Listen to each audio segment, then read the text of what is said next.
دو وقت کی روٹی نجات دہندہ ہے،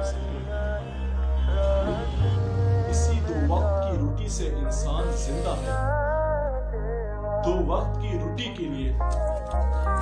ہم پیسہ چاپ مشین بن گئے، مگر ہماری محنت کی پل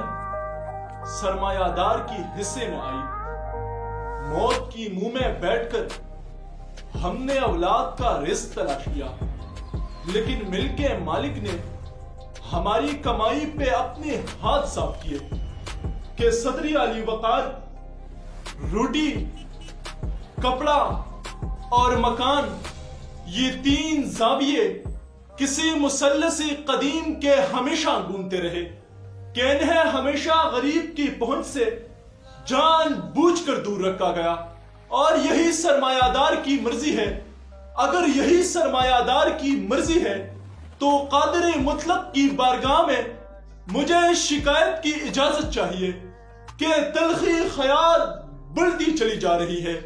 اور میری ہیچ مایا معیشت کے اظہاری پن کے سہارے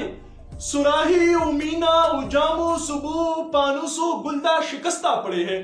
اور میری ضمیر کی آواز بننے والے شہنشاہی وقت کی دربار میں دست بستہ کھڑے ہیں، اور میری ہم نواؤں کی بغل میں روٹی کے ٹکڑے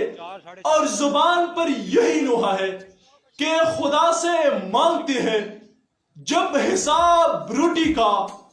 بدن کو نوچ کاتا ہے، عذاب روٹی کا چاند نکلا تو چھت پہ بیٹھ گئے سارے، دکھایا ماں نے بچوں کو خواب روٹی کا، اور آنکھ شہوت کی عمر بڑھا دیتی ہے، ایک لمس کی قیمت شباب روٹی کا، کتاب زیست کا